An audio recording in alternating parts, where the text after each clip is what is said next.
Welcome to EPG Pathashala. My name is Vidya-mitra. I'm on the teaching faculty of the Department of Linguistics at Osmania University, Hyderabad. My lecture relates to course number 10, Psychoneurolinguistics, module 14 on bilingualism. To characterize multilingualism in countries of South Asia and in India. Let's take sequential bilingualism. Acquisition and mastery of one's native or home language first and then going on to learn another language is what is called sequential bilingualism. And this is what happens in most parts of the West. So sequential bilingualism is the norm in most parts of the West because people with their own home language, Italian, German, Russian, whatever, when they migrate and settle in America or UK, they start learning and using English as a second language. So they're sequential bilinguals. So they're German English bilinguals, Spanish English bilinguals, Italian English bilinguals, and so on. So this is what is called sequential bilingualism, and much theorizing on the topic of bilingualism took place in relation to this notion that you have a native language and then you go on to acquire a second language primarily through instruction and use that second language in limited domains. The second concept we need to critically look at is age of acquisition. When one is dealing with sequential bilingualism, it makes sense to talk about when did they start learning and using the second language. So, age of acquisition meaning when did they arrive in the new country where they have come to settle. Where were they born and when did they come to this country, to the host country, and when did they start using the dominant language of that country. So if somebody has come when they are very small, before the age of 3 years or 5 years, they are early bilinguals, and if somebody came in their teens or in their 50s or 40s or whatever, they become late bilinguals. So the second and third generation immigrants are expected to be more fluent in their English because they have come early, whereas their parents and grandparents are late bilinguals and their use of second language, in this case English, is not as proficient as the younger people. And so age of acquisition is measured to understand whether they are late or early bilinguals. The other concept is attrition. When you leave your own home country and go and settle in some other place, after some time of using only second language and not having had enough opportunities to use your own native language, then you tend to lose your own native language, and that's what is called attrition. So, since opportunities for using your native or home language are limited in countries where that language is not the primary language, you will experience some amount of loss initially in writing and gradually even in speech. You are not able to use your own mother tongue as well as you were using earlier, and this is what is called attrition. Then the focus on proficiency in second language. The problem with this concept is that the underlying assumption is we should measure the proficiency in second language, keeping the English monolingualism as a norm. That is, everyone who's speaking English is trying to become native-like. That's the assumption that in recent years it is being questioned. But whether one is using the idea of this is somebody is not proficient if they are allowing their native language to influence their English, their second language.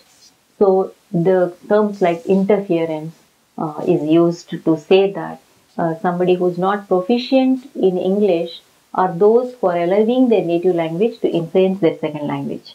So in other words, there is a monolingual norm that determines language proficiency.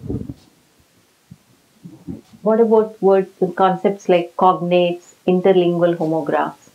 Cognates are words that are there in two different languages they share their orthographic form as well as their meanings.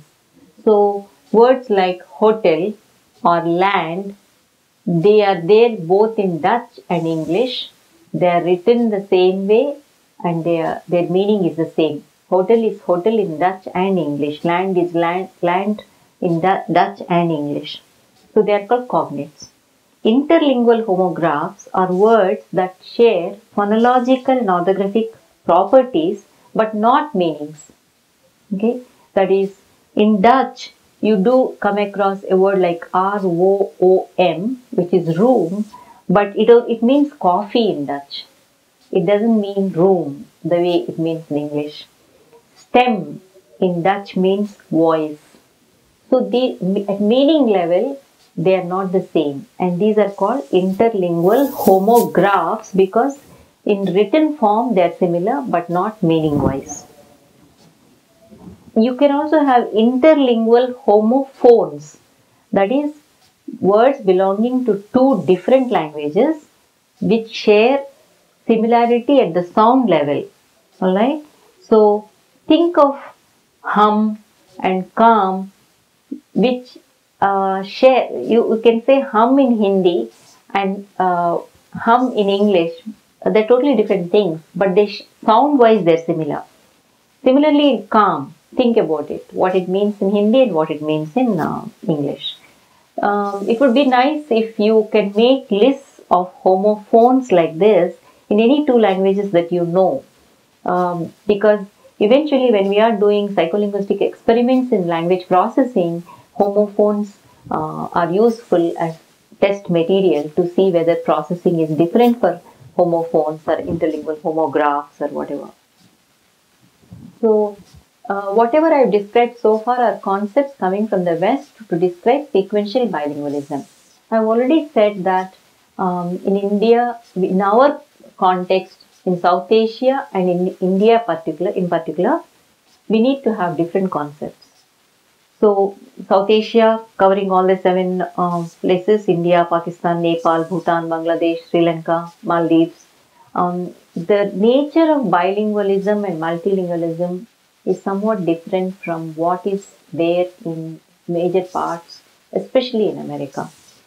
Our bilingualism and multilingualism is characterized by extreme diversity.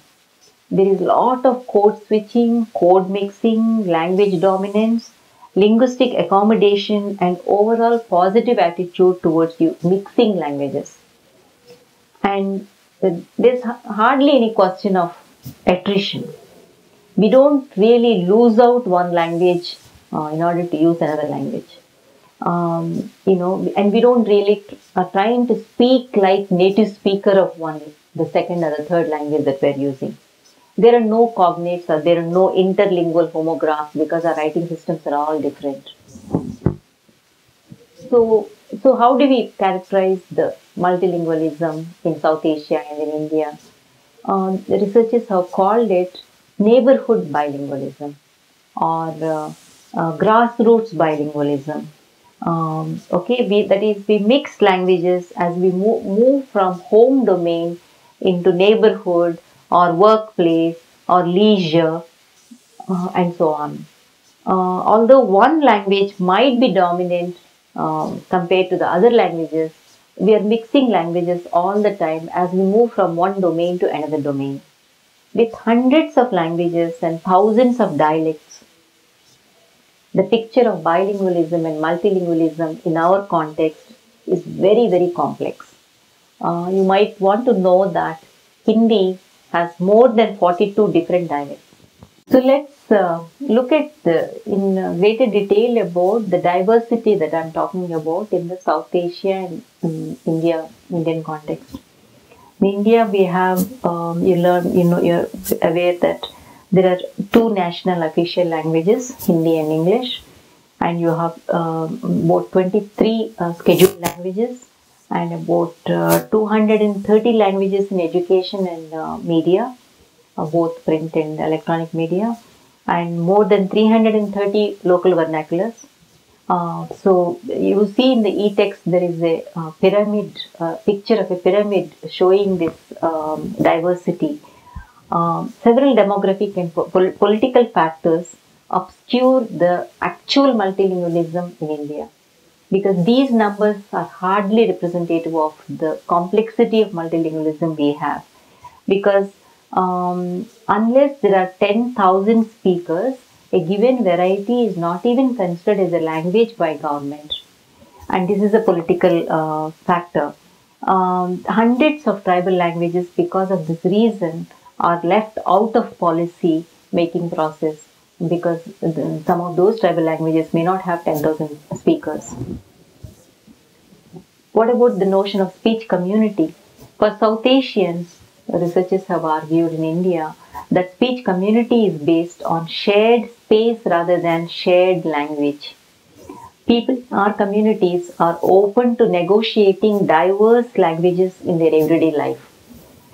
We move on a continuum of monolingualism at home and bilingualism or even trilingualism as we go out of the house to go to work or in the leisure spaces. We keep switching from language to language to language. So it is in this context that to characterize bi and multilingualism in the Indian context, we can borrow a concept called language mode. It is shown in a picture form on the screen. Keep looking at the picture. The language mode here, they're saying to your left side, leftmost side, you have monolingualism. Rightmost side, you have bilingualism. And language A is the strong language, your mother tongue or base language or your native language, which is activated in your mind and therefore represented as filled boxes A. Okay. On the opposite side, you have degrees of blue. The first one, language B, is not at all active when you are in monolingual mode.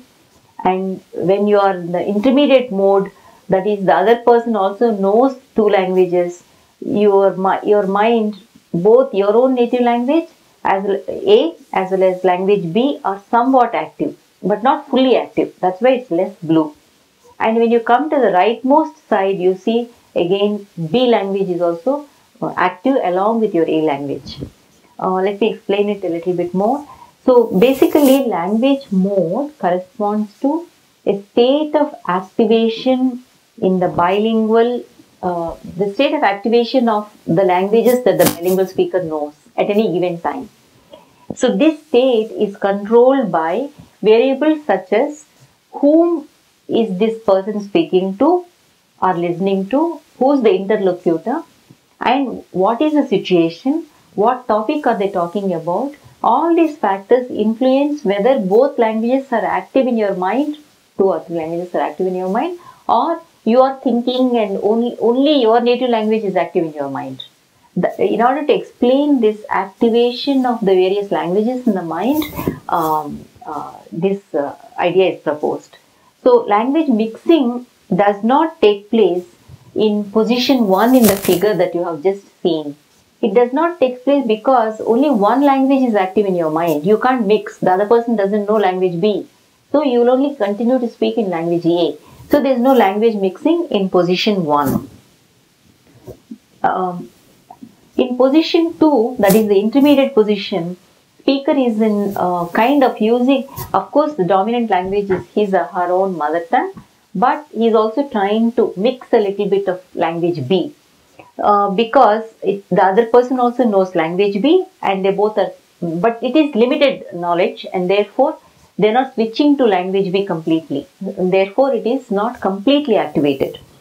On the other hand, in position 3 of the figure, the speaker is in a totally bilingual mode where both language A and language B are active in his or her mind. And of course, B is slightly less activated than A because A is your mother tongue. But there is a lot of free code switching and code mixing between the speakers. And that is what is bilingualism. So if you look at it, bilingualism in this way, then what we need to understand is what do bi and multilingual speakers what is their competence, what is the multi-competence that they possess. When you know only one language, you just talk about competence in that language. But when you know 2 or 3 languages, what is this multi-competence? Vivian Cook, well-known psycholinguist, has talked about this notion of multi-competence, and she says that it reflects knowledge of more than one language in the same mind, and one can test this multi-competence using online tests of language processing. And also, many psycholinguists argue that bilingualism is not a categorical concept. That is, you cannot classify people into bi or mono. It's not two-way distinction. There are degrees of bilingualism. So, language acquisition. Now, the next point is, okay, these are some of the concepts surrounding bi and multilingualism, both in the West as well as in the Indian context. Now, moving on to the notion of what are the implications of this to understanding language acquisition. Now, researchers have shown infants as young as 0 to 4 months are able to, distinguish, discriminate speech sounds by looking at face and by listening to the speech spoken to them. They are able to distinguish native phoneme, the contrast pa from ba, if both are meaningful in their language. They know which sound can occur after which sound. It's called phonotactics. They have some knowledge of phonotactics. They are able to associate words with certain objects, word-object association.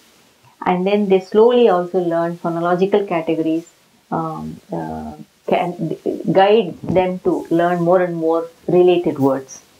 So, bilingual language acquisition process involving, let's say, t and d. So, the sound d, when you hear, or when a Hindi speaker hears a word like doll, right? For a bilingual Hindi-English child, the sound da elicits 2 different percepts in the mind.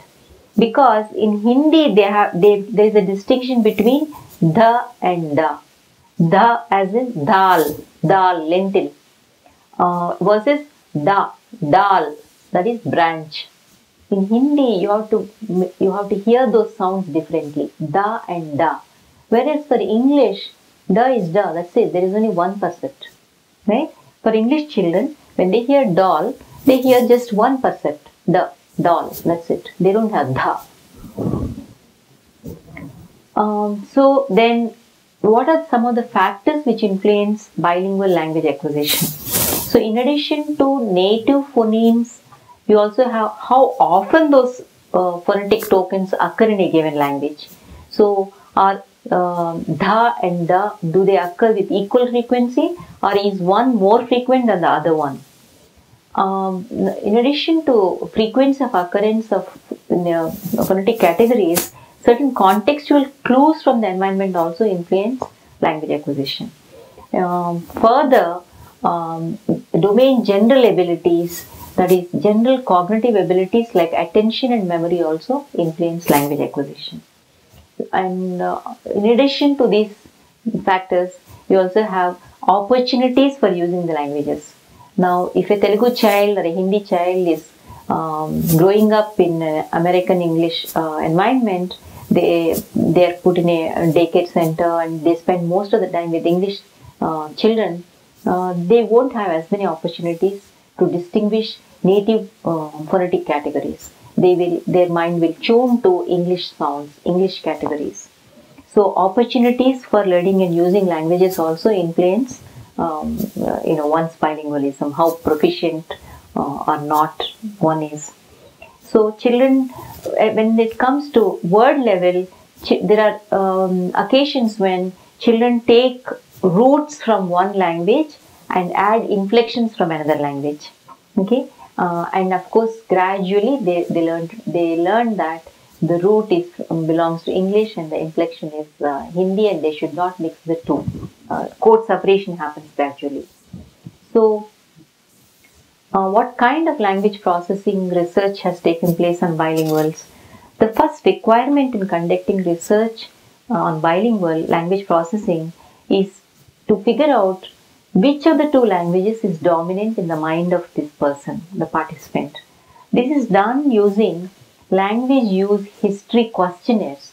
You have to make them fill up a questionnaire by asking questions about when they started learning and using their various languages, how early in their life, and whether they learned those languages naturally in a playground or through instruction in a foreign language classroom, how they learned, and with whom they speak which language and which domain. So all these details must be obtained before you conduct an experiment on bilingual language processing involving adults. How Spanish L1 and English L2 participants process idioms. You know, processing idiomatic expressions are really not that easy. Literal language is much easier to process than idiomatic expressions. So, there is one very recent study that conducted this year, 2014, where they used English idiomatic expressions like, you will see it on the screen, a piece of cake, get off the ground, sweep under the carpet, red tape, night owl, rip off, put down. You know, these expressions have both literal meaning as well as figurative meaning. Whether one can grasp figurative meaning depends upon when one has learned English. So, late bilingual, if one is a late bilingual, they might think of the literal meaning, but if one is an early bilingual, they have been exposed to English for a long time, they can access both literal as well as figurative meanings. So, there are ways of testing online comprehension of idioms. So, in this study, for instance, they used eye tracking methodology, and they used both early and late Spanish-English bilinguals, and they monitored their eye movements and duration of fixation were recorded while they were reading ambiguous English sentences containing idiomatic expressions. Results of this research reveal that literal meanings were activated faster in less proficient, that is, bilinguals. On the other hand, supportive context, if suppose the sentence gave some clues, it influences the eye movements also. So, English dominant bilinguals did not exhibit differences in accessing literal and figurative meanings. So, if they were early bilinguals, they were able to access both literal meaning and figurative meaning much faster. There were no major differences in the parameters that were measured using eye tracking. So, in other words, how do we understand language dominance? It is important to develop language use histories in relation to our languages to see which language a person is using in majority of the domains in their day-to-day lives. In our context, it is not always clear to say what is one's first language or dominant language or mother tongue, and which is the second language, which is the third language. It's not very easy because many of us grow up learning 2 or 3 languages simultaneously. We are exposed to 2 or 3 languages at once. It's not that we are exposed to one language at home only and speak another language only when we leave the home. So, if we are able to differentiate bilinguals into proficient and less proficient groups, we can begin to conduct eye tracking studies of language processing in relation to Indian languages. So, that is one of the major challenges that cross-linguistic research has shown that come up with tests to differentiate bi and multilinguals into proficient and less proficient users of those languages, and shown that come up with tests to differentiate bi and multilinguals into proficient and less proficient users of those languages, and conduct online experiments to see how fast they can grasp meanings. So, to conclude today's lecture, I have tried explaining some of the concepts which dominated the field of bilingualism based on English speaking countries. But I pointed out that in South Asian context and in particular in the Indian context, some of those concepts are irrelevant or not adequate, and that we need to go beyond talking about L1 and L2 as though they can be separated easily. And we have to come up with steps of establishing dominance in our language. Thank you. Now, if you have any doubts, please consult the e-text and the additional readings provided in the content. Thank you.